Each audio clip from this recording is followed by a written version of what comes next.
we've got like a T-shirt label, sort of, crack philosophy unit, in showing it's called Aim Low and Miss.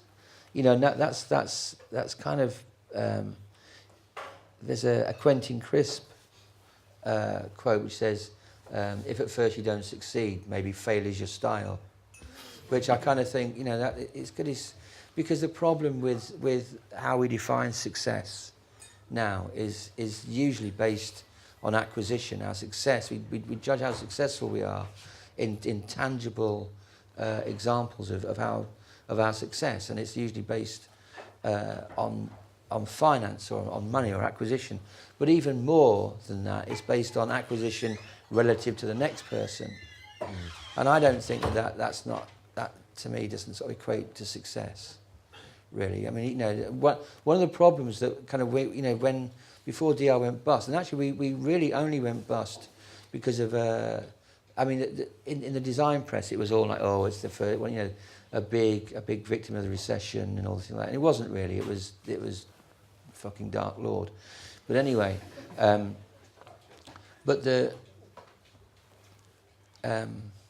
we had this. One of the things that the executive directors and the new managing director came up with was that we ought to go and have a little sort of executive management away day. And so we went with like some, I don't even know what so little interest in it, but he had some title. He was like a business analyst or something, a bit like what Chris does in terms of therapy, but basically trying to work out what problems you've got as a business, even when you didn't know you had any. And it soon came out in the wash, that meeting. But anyway, but he said, at the end of it, he said, because I've not ever really done a session like this, steady, and he said that there's a core problem with your business, and that is that the person whose business it is has no interest in making money, and he said, and that is a problem with your business that is very difficult for you to sort of come to terms with. So failure, success, happiness thing really is, I've got it sounds like some Oscar, kind of acceptance speech. 3 lovely kids, lovely family, believe in God, and Jesus helps me. No, I mean, it's relatively, life is good. Not quite so good as some other people, but we're not judging it on that, are we? Acquisition of friends, Facebook. I've got loads of friends. I don't think I've met any of them, but I've got loads of friends. A lot of them are Russian women. Strange, though, isn't it? Yeah. They all want.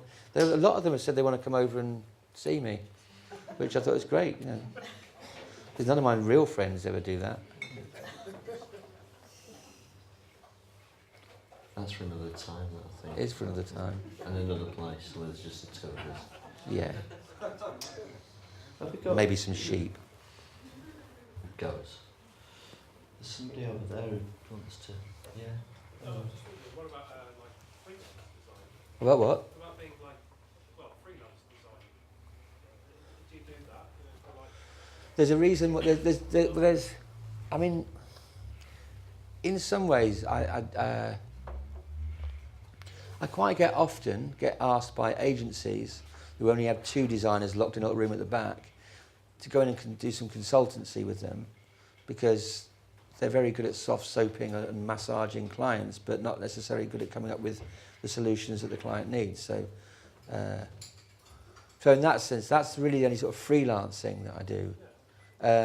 The reason I don't freelance, so when Designers Republic went bust and there was the option to, I didn't really know what I was going to do. I mean, I'd never had a job, sort of proper job, and I'd managed a band, so I was kind of self-employed then. And then I set Designers Republic up, or it kind of grew into being something that could then pay my wages. So I'd never really, had a job as such. But when Designers Republic kind of went bust, it's a bit like everything that I'd ever known was kind of pulled out from under me, and it's so it's a bit like if you suddenly sort of woke up I mean, I had my family and things, you know, but if you woke up in the morning and sort of nothing was there and everything had changed, and so you didn't just go into the office, and all the things that you did or that you wanted to do, you couldn't do anymore without finding a different way to do it. So that when I'm looking at different ways of doing it, luckily I still had, you know, clients who wanted to work with me, or let's say people who wanted to work with me. So there was an option of just going out and doing it on my own. But actually, like, that comes back to what I sort of said before about the thinking really quickly, but doing relatively slowly. Is that, you know, it's not a great model to do that, and I'm very easily distracted because I'm thinking all the time. It makes me sound like, you know, everybody thinks all the time, but because my mind is constantly sort of like looking at new solutions, and like, so, you know, you start designing something, you know, and then it's like, oh, what about that, or what about that, and actually, all right, you know, so it's a kind of analog, ongoing process. You know, real process. It's not like there's the answer, I'm going to do it. So there's a whole sort of process there, and if you're trying to do that all by yourself, you have to cut that constant thinking out, because you'd never finish any work. So the thing to do is that is to work with people that at some point, either, you know, depending on their skills, their interests, the, you know, the time that you have in the studio, against the deadline or other work that you have, that, you know, that at some point down that creative process you can then sort of pass it over, and then I can do the things that I'm better at. You know, and I don't really get excited by technology, and I don't, you know, it's like, so, you know, learning new software and things. I guess partly that's an age thing, because my kids just like pick up apps and software, and, you know, it's just natural to them. But it doesn't come naturally to me, and I'm very aware that when I'm designing using this stuff, computer software, which are found on the internet. But if I'm doing that, I'm still actually working. The way that I'm thinking is still like as if I'm doing mechanical artwork and drawing and pasting up, where you had time to think. So that, you know, the freelancing thing is. Were you asking? I was vain and arrogant enough to assume that you were asking whether I want to be a freelancer, as opposed to just a general opinion about freelancers. Well, do you freelance, and if not, is that a route for you? Well, it's difficult to say that I would freelance, because it's you know, it's like, if I'm freelancing, then I'm not doing this stuff for my own company, you know. So as I say, I do some consultancy, but if I'm designing, which is the business activity of the Designers Republic, then I'm shooting myself in the foot, freelancing, taking the money. It's a bit like, you know, kind of, it's a bit like doing a, you know, I don't know if they still call it a foreigner. Is it still called a foreigner when you do something that's, yeah, it's a bit like doing a foreigner, you know, sort of, and keeping it secret from yourself. I'll take the money for that. I'll not tell them I'm doing it.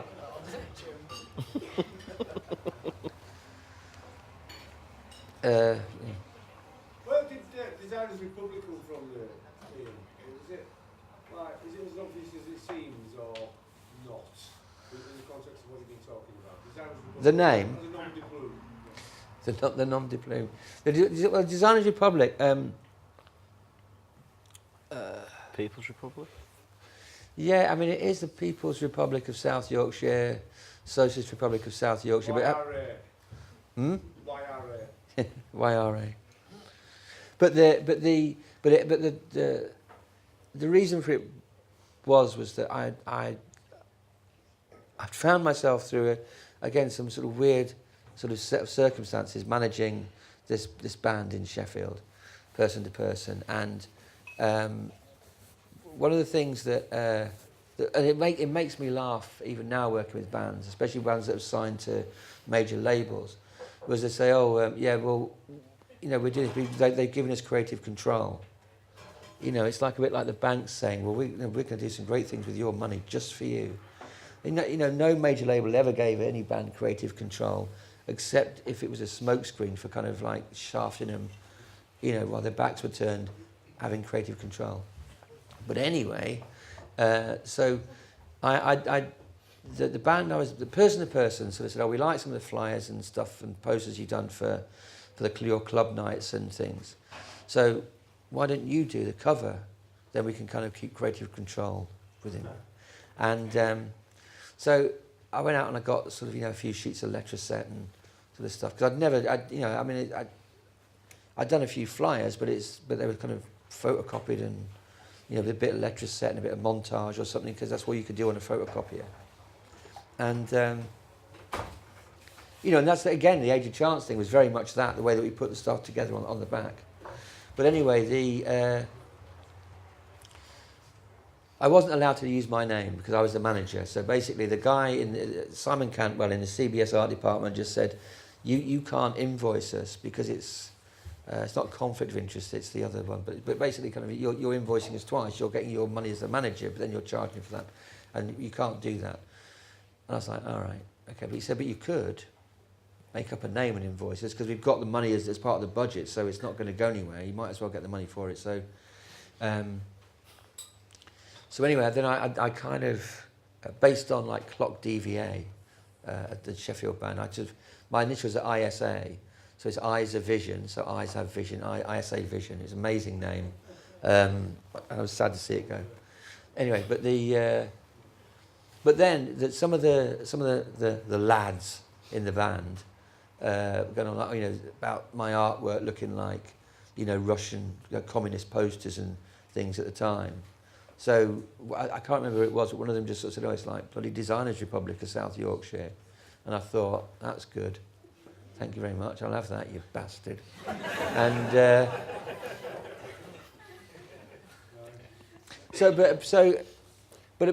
I mean that. But I always. But it was democratic then.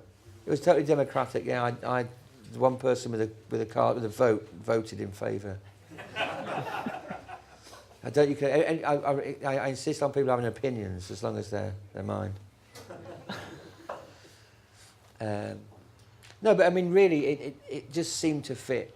It seemed to fit. So there was a sense that the name. I didn't sit down and think now what name can represent everything I want to achieve. Because I didn't really want to achieve anything at the time. I'd never worked for a design company. I didn't know. I just had some letter set. And somebody asked me to do a record cover, which I thought was quite cool. So I did it, and then I did another one, and then did another one, and then somebody else asked us to do one, and then somebody else asked us to do one, and that's how it came. And then so the Designers Republic really was just a name, but actually, when I look back and think about my attitudes and what I want to achieve, and still what I want to achieve or whatever, then there's a sense of Designers Republic. The only problem now is that there's like Sound Republic, Dance Republic, Brand Republic, and everything. The only thing that was something Republic at the time, apart from obviously Republic of, the United States, but some countries, the only Republic was Banana Republic. But that was a clothes company.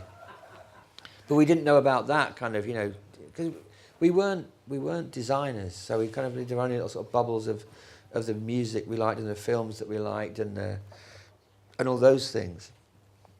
So it wasn't really a considered decision, but it was a considered decision to keep that name, when we actually set the company up.